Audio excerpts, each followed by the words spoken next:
Acharya Srila Prabhupada ki.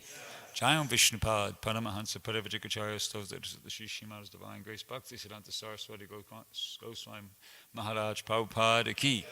Mananta Gaudiya Vaishnavrinda ki. Namacharya Srila Haridas Thakur ki. Prem Sikaho Shri Krishna Chaitanya Prabhupada Shri Advaita Giridhar Shri Vasadi Gaura Bhakta Vrinda ki. Shri Shri Radha Krishna Gopinath Shamakunda Radhakunda Giri Gopadan ki. Vrindavan Dham ki. Navadvip Mayapur Dham ki. Ganga Jamunamaya ki. Tulasi Devi Maharani ki. Bhakti Devi ki. Samaveda Bhakta Vrinda ki. Harinam Sankirtana ki. Brihat Madanga ki. All glories to the assembled devotees. All glories to the assembled devotees. All glories to the assembled devotees. All glories to Shri Shri Guru and Garanga. All glories to Srila Prabhupada. Om Namo Bhagavate Vasudevaya. Om Namo Bhagavate Vasudevaya. Om Namo Bhagavate Vasudevaya.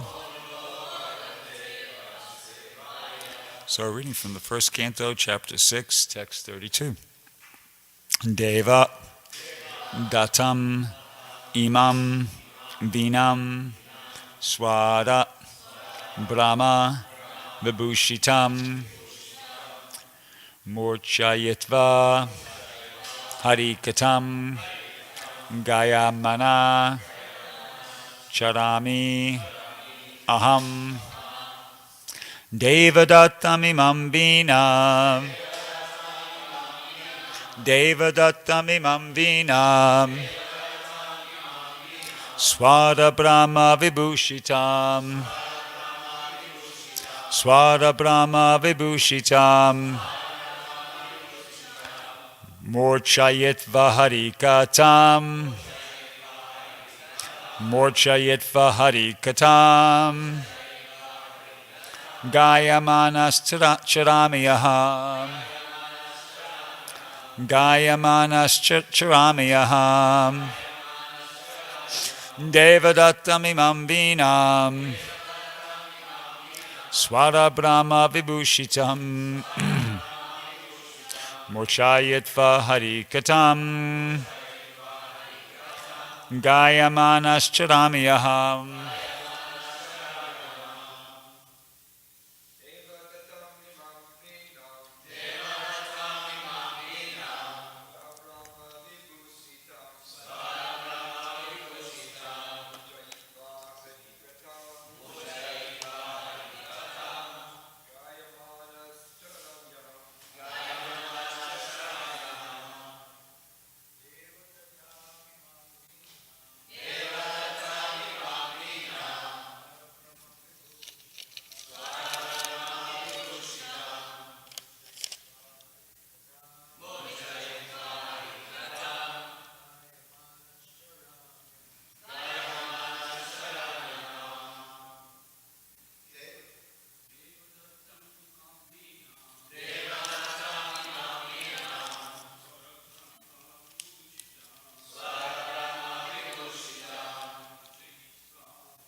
Vaishnavis.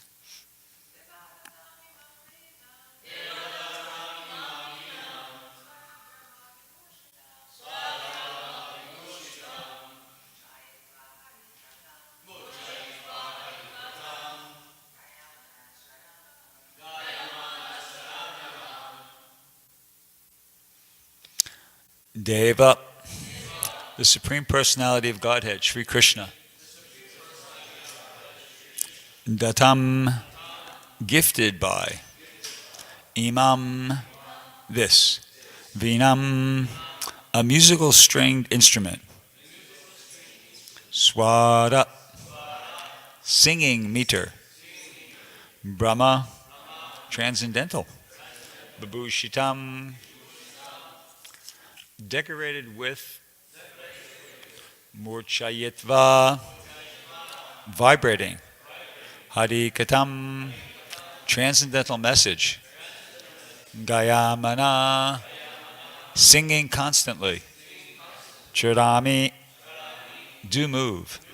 Aham, I. Translation and purport by His Divine Grace A.C. Bhaktivedanta Swami Srila Prabhupada. Narada Muni speaking. And thus I travel, constantly singing the transcendental message of the glories of the Lord, vibrating this instrument called a veena, which is charged with transcendental sound and which was given to me by Lord Krishna. Purport. The musical stringed instrument called the veena, which was handed to Narada by Lord Krishna, is described in the Linga Purana, and this is confirmed by Srila Jiva Goswami. This transcendental instrument is identical with Lord Krishna and Narada because all of them are of the same transcendental category. Sound vibrated by the instrument cannot be material, and therefore the glories and pastimes which are broadcast by the instrument of Narada are also transcendental, without a tinge of material inebriety. The 7 singing meters, namely Sa, Sadhya, Rishabha, Ga, Gandhara, Ma, Majjhima, Pa, Panchama, Da, Daivata, and Ni, Nishada, are also transcendental and specifically meant for transcendental songs. As a pure devotee of the Lord, Sri Narada Deva is always fulfilling his obligation to the Lord for his gift of the instrument. And thus he is always engaged in singing his transcendental glories and is therefore infallible in his exalted position. Following in the footsteps of Sri Narada Muni, a self-realized soul in the material world also properly uses the sound meters, namely Sa, Ra, Ga, Ma, etc., in the service of the Lord by constantly singing his glories. As confirmed in the Bhagavad Gita, chapter 9, text 14, the Mahatmas or great souls have no business in life except singing the transcendental glories of the Lord, following in the footsteps of Srila Narada Deva. Om Ganatamiram Dashajananjana Shalakaya Chakshurun Militam Yena Tasmai Shri Gurave Namaha Shri Chaitanya Manobishtam Stapitam Yena Bhutale Swayam Rupagaramayam Darati Swaparantikam. So Srila Prabhupada says here in the purport that this musical instrument called the veena was given to Narada by Lord Krishna. It's described in the Linga Purana, and that's confirmed by Jiva Goswami. So I wasn't able to find anything. I wasn't able to reference that. I wasn't able to research it on the internet. I couldn't find anything about it. The closest thing I did find something that kind of bona fide that gives us a little bit more information about the veena and Narada Muni's usage of it, and that was in a purport to a song called Narada Muni Bhaja Vinay. And the purport is by Srila Prabhupada. And let's see, maybe I'll read the translation too. When the great soul Narada Muni played his string veena, the holy name of Radhika Ramana descends and immediately appears amidst the kirtan of the Lord's devotees. I'll just read the purport. Probably kind of you get the translation from the purport. So this is Prabhupada's purport to that song. He says, this is a song by Bhaktivinoda Thakur. The purport of the song is that the great soul Narada Muni is playing his stringed instrument called the Bina and vibrating Radhika Ramana, one of Krishna's names. As soon as he plucks the strings and chants, all the devotees immediately respond to him, and it becomes a very beautiful vibration. So, it seems to me like two things are going on. Because, from the purport, we gather that that instrument produces a transcendental sound vibration in and of itself. And even if Narada Muni didn't open his mouth, just plucking the string of the Veena is producing a transcendental sound vibration that's, potentially putting devotees into ecstasy. And on top of that, Narada Muni, who is a pure devotee, he's also chanting. So it's kind of like a 1-2 punch kind of thing. It's a double effect. Narada Muni's chanting is transcendental, and the sound vibration that's coming from the Veena is also transcendental. So it goes, as soon as he plucks the strings and chants, all the devotees immediately respond to him, and it becomes a very beautiful vibration. Amiyadara Badishegana. As the singing goes on with the stringed instrument, it appears that there is a shower of nectar, and all the devotees then dance in ecstasy to the fullest extent of their satisfaction. Then, as they dance, it appears that they become intoxicated by drinking the beverage called Madhuri Pura. And as one becomes almost mad by drinking, similarly all the devotees become mad in ecstasy. And some of them are crying, some of them are dancing, some of them, although they cannot dance publicly, are dancing within their hearts. Then Lord Shiva embraces Narada Muni and begins to dance and cry out in ecstasy. And when Lord Brahma sees Lord Shiva dancing with Narada Muni, he joins in and says, all of you kindly chant Hari Bol, Hari Bol. Then gradually the king of heaven, Indra, also joins in with great satisfaction and begins to dance and chant Hari Hari Bol. In this way, by the influence of the transcendental vibration of the holy name of God, the whole universe becomes ecstatic. And Bhaktivinoda Thakur says, when the whole universe becomes ecstatic in this way, my desires are satisfied. I therefore pray to Rupa Goswami, unto the lotus feet of Rupa Goswami, that the chanting of Harinam may go on nicely like this. So that's something a little bit more about the Bina. So Prabhupada here, after describing about the Bina and the sound vibrations, the 7 singing meters, towards in the latter part of the purport, he talks about how devotees following in the footsteps of Narada Muni use these sound meters to constantly sing the glories of the Lord. And he refers to a verse from the Bhagavad Gita in chapter 9, Mahatmanas tumam parta daivim prakritim. No, wait. 9:14 is Satatam kirtayanto mam yatantascha drudavataha namasyantam chamam nicham tushanti charmati. Namasyantas chamam bhaksha nicha yukta upashate. Always chanting my glories, endeavoring with great determination, bowing down before me, these great souls perpetually worship me with devotion. So Prabhupada, since he mentions that verse here in the purport, I'm going to read the translation and purport. I've read the translation. I'm going to read the purport to that, because he mentions twice in this, towards the end of the purport, how these Mahatmas are following in the footsteps of Narada Devi. So let's get by reading this purport, we're going to get some further insight into what Prabhupada means by Mahatma. What Prabhupada's understanding is of Mahatma. What are the qualifications or the qualities of a Mahatma? So in his purport, Prabhupada says, the Mahatma cannot be manufactured by rubber stamping an ordinary man. His symptoms are described here. A Mahatma is always engaged in chanting the glories of the Supreme Lord Krishna, the personality of Godhead. He has no other business. So that seems to be the first and foremost qualification, that he's always glorifying Krishna. nothing else. He's always engaged in glorification of the Lord. He repeats it. In other words, he is not an impersonalist. When the question of glorification is there, one has to glorify the Supreme Lord, praising his holy name, his eternal form, his transcendental qualities, and his uncommon pastimes. One has to glorify all these. Therefore, Mahatma is attached to the Supreme Personality of Godhead. One who is attached to the impersonal feature of the Supreme Lord, the Brahmajyotir, is not described as Mahatma in the Bhagavad Gita. He is described in a different way in the next verse. The Mahatma is always engaged in different activities of devotional service as described in the Srimad Bhagavatam, hearing and chanting about Vishnu, not a demigod or a human being.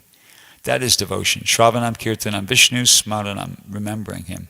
Such a Mahatma has firm determination to achieve at the ultimate end the association of the Supreme Lord in any one of the 5 transcendental rasas. To achieve that success, he engages all activities, mental, bodily, and vocal, everything in the service of the Supreme Lord, Sri Krishna. That is called full Krishna consciousness. In devotional service, there are certain activities which are called determined, such as fasting on certain days, like the 11th day of the moon, Ekadasi, and on the appearance day of the Lord. All these rules and regulations are offered by the great acharyas for those who are actually interested in getting admission into the association of the Supreme Personality of Godhead in the transcendental world. The Mahatmas, great souls, strictly observe all these rules and regulations, and therefore they are sure to achieve the desired result. As described in the 2nd verse of this chapter, not only is this devotional service easy, but it can be performed in a happy mood. One does not need to undergo any severe penance and austerity. He can live this life in devotional service, guided by an expert spiritual master. And in any position, either as a householder or a sannyasi or a brahmachari, in any position, and anywhere in the world, he can perform this devotional service to the Supreme Personality of Godhead. Thus become actually Mahatma, a great soul. So, this gives us some further insight in what it means to be a Mahatma. So, this is what we want, We want to follow in the footsteps of Narada Muni and become Mahatma. So how does one become a Mahatma? Well, we just heard a lot of information there. But just like in the material world, if you want to become a doctor, you go to a medical school, right? If you want to become a lawyer, you go to a what? Law school. Yeah. So if you want to become a Mahatma, you got to go to a Mahatma school. So where do you find the Mahatma school? Right? Yeah. This is a Mahatma school. Bet you never thought of it like that. Just like you got a law school for, somebody wants to become a lawyer, or a medical school for somebody who wants to become a doctor. If somebody wants to become a Mahatma, you got to go to Mahatma school. This is a Mahatma school. That's what this is. This is a Mahatma school. And just like in schools, you got, different courses and so forth and so on. Well, first of all, in every school you have to have a principal. So we have the principal of the Mahatma school, Sravas Prabhu, is our Mahatma school principal. And we have like Professor Jutta Karma and Professor Amala Bhakta. And we have the superintendent of schools, Bhadrinarayan. You could take that analogy and just do a lot of things with it. But this is a Mahatma school. Because you come here to learn how to be a Mahatma. Just like you go to medical school to learn how to be a doctor, you go to law school to learn how to be a lawyer. So, and just like when you go to school, you got to take it seriously. You can go to school, but if you don't take it seriously, you're not going to learn anything. I did that. I went to school, I didn't take it seriously, and I didn't learn very much. But if you plug in, it's a great opportunity. You could learn about this and that and this and that. And if you take the whole thing seriously, you get good grades and all, you graduate, you get a degree, and you're somebody. You did something, you accomplished something, you achieved something. So same thing. This is a Mahatma school, and we have to apply ourselves. We have the Mangal Arti course, then we have the Tulsi course, then we have the Japa course, and we have the Srimad Bhagavatam class. This is just like in school, you take different subjects. right? And there's different departments. You know? So it's the same thing. We have to, just like when a student wants to be successful, he has to really apply himself. He has to go to the classes, he has to do the homework, he has to write the papers, he has to study for the exams, all that thing. And then he, hopefully, if he does all that, most likely he'll do well and he gets good grades and he graduates and he gets a degree. So same thing here. We shouldn't, just like a student doesn't expect to learn and advance if he doesn't apply himself. So in the same way, we shouldn't expect to, learn and advance if we don't apply ourselves. We've got to apply ourselves, really important. And so another thing, though, is like with the schools, that a lot of times the students have a really good experience when they go to the school. And even when they graduate, at that point they're called an alumni. And they support it. A lot of these schools, especially the private schools, they're supported by the people who went there and really felt like they got a lot out of it. It was a really great experience for them. And so they give donations to see the school continue and develop and like that. And so that's important too. We're meant to do that. We're meant to try to come to this school to try to become Mahatmas, and then we try to help other people become Mahatmas. That's part of the coursework, and also to support the Mahatma school in whatever way we can. That's really important. I mean, imagine what Los Angeles would be like without New Dwarka. It'd be like a desert. This is like an oasis in the spiritual desert. New Dwarka. And somebody could say, Prabhupada, and this is true, they say Prabhupada separately incorporated the Bhaktivedanta Book Trust and the temples, ISKCON, because in the event that something went wrong with ISKCON, the Bhaktivedanta Book Trust would still continue. His books would still be separately done. So it's, if one failed, then the other wouldn't be part of it. But, okay, that's there, but imagine what it would be like, once again, if there wasn't temples. It'd be very hard to be Krishna conscious in any kind of a significant way. I mean, you'd really be struggling if you're out there on your own and just you had Prabhupada's books and didn't have the opportunity to associate with devotees and, participate in all these wonderful activities that we do every day. So we should be very grateful. In addition to plugging in and taking the whole opportunity very seriously, we should be very grateful that we're here, that we're even that there's such a thing exists, and we're allowed to be part of it. One day I went to USC, just to give you an example of how some people are grateful. I went to USC to distribute books. This was back a few years ago, and it just happened to be a day. Like the convocation, I think it was the graduation ceremony, or maybe it was either the end of the semester or the beginning of the semester, I can't remember. And so they had the campus set up with a whole bunch of chairs and stuff like that, because a lot of people were coming who weren't students, parents and so forth, alumni. And this fellow who was the MC, he made an announcement that some alumni who wanted to remain anonymous gave a $130 million donation.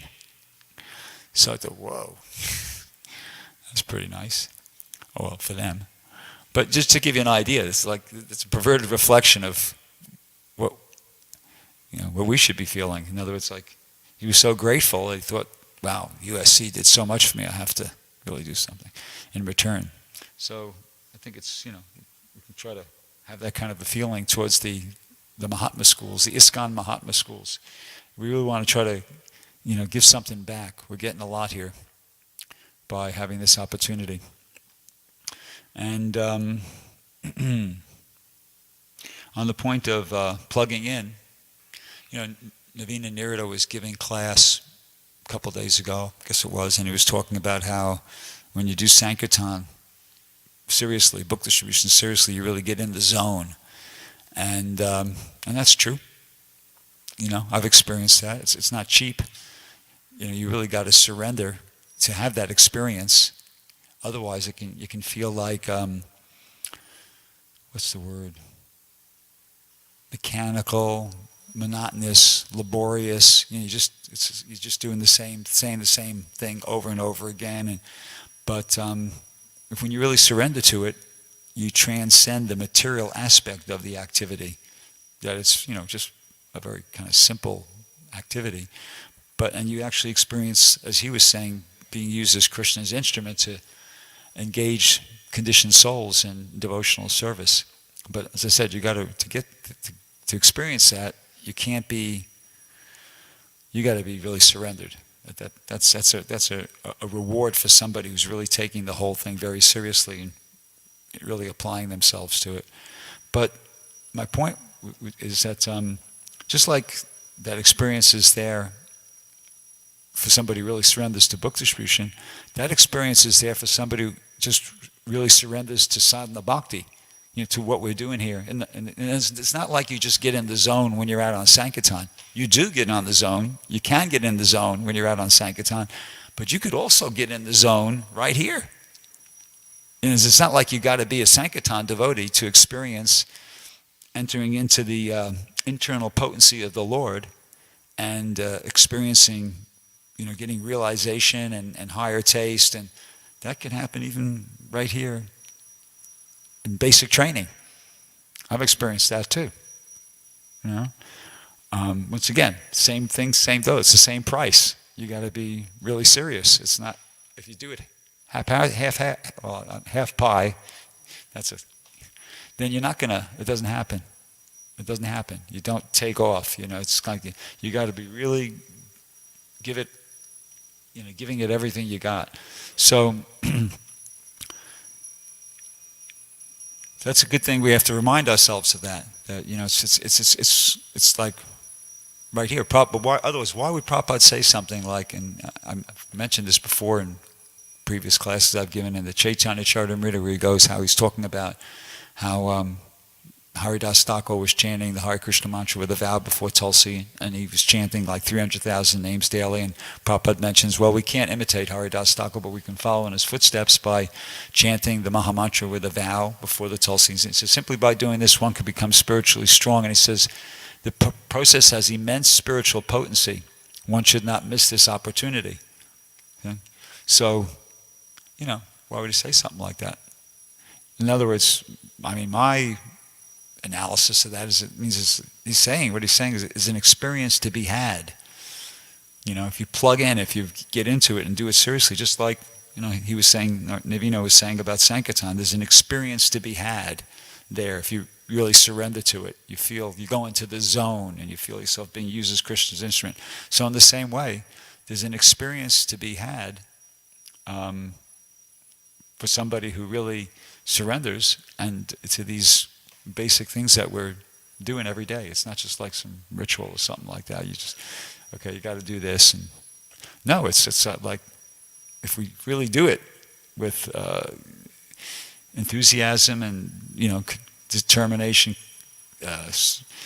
dedicating ourselves to it, then we could experience getting onto the transcendental platform just as a result of performing these activities. All of them, chanting, japa, the kirtans, even, the class and everything like that.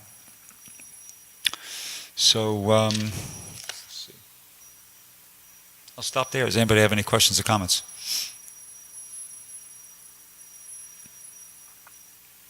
Yeah.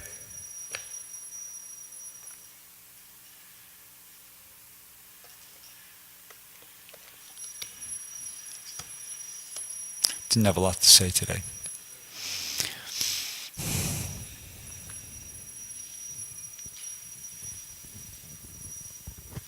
Hare Krishna. One thing's come in my mind. When Prabhupada said then he separates ISKCON from BBT, there is like two difference. So if, for example, everybody from ISKCON go away, BBT will stay.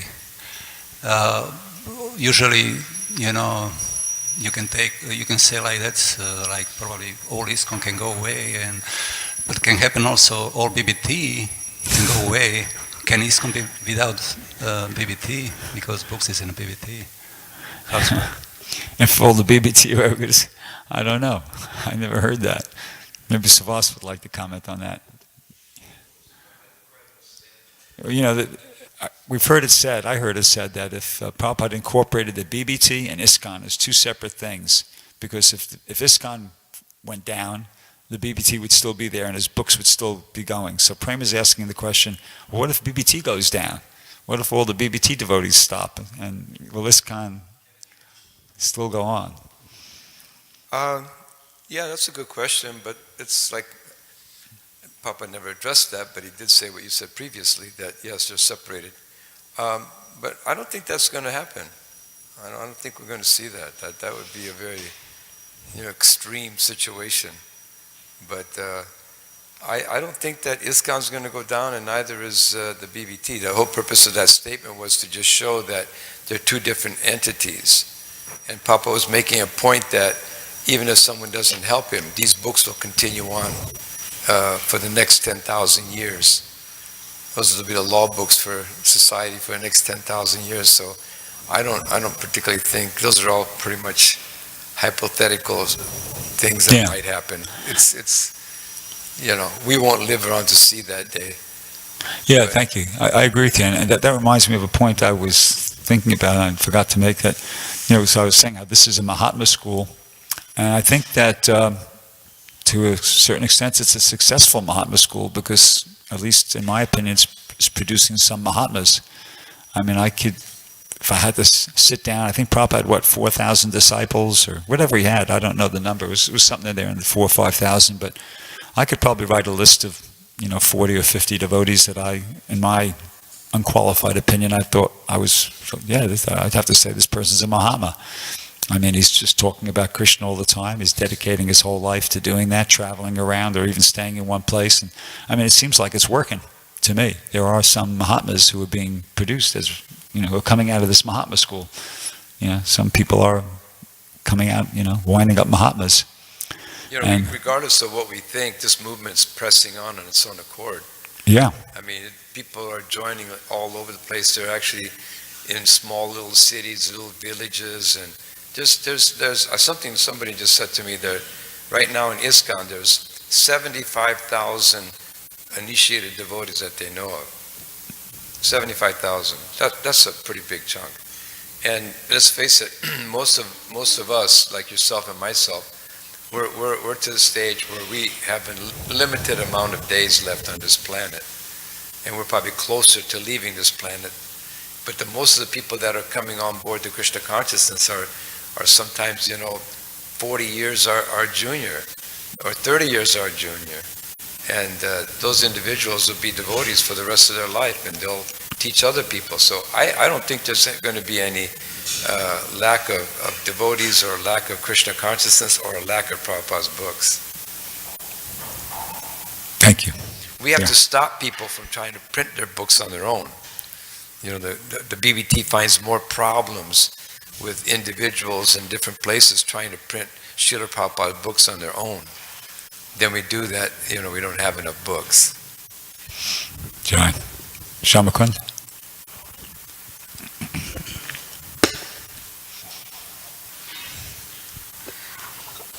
In the beginning of the ISKCON, Srila Prabhupada always was asking the devotees to first go and distribute the books, and from the distribution of books, all the temples have been built and all the money was generated in the beginning. So it appears to me that BBT is like the root of the tree, and the temples and all the other facilities are like branches and the leaves. So when the tree is drying, so sometimes the last one to go down is the root. So that's what we see in the past. Like Prabhupada always was asking, even Rameshwar Prabhu and others, that first distribute books, and from that money the temples have come. So if after 10,000 years or more, if something goes down, then the BBT will be always the root of that tree.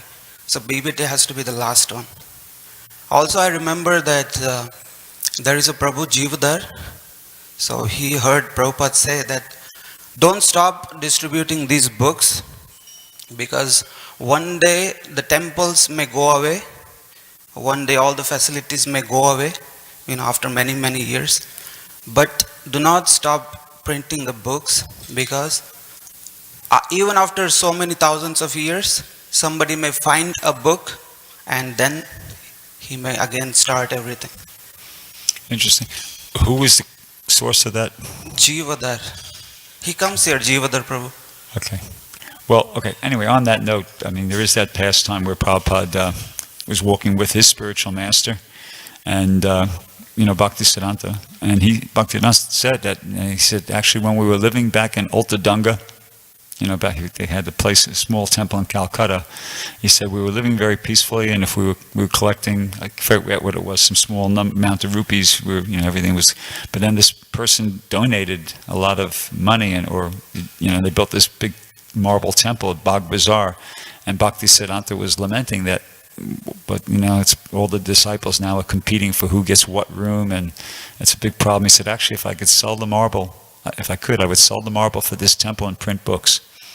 So that Prabhupada took that, he imbibed that mood that this is really important. Don't focus on the temple, building temples, and just get to make sure the book thing happens, and I think other things will come as a result of that. So on that note, yeah.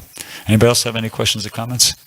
Okay, thank you very much. Grantaraj Srimad Bhagavatam Ki Jai, Srila Prabhupada Ki Jai.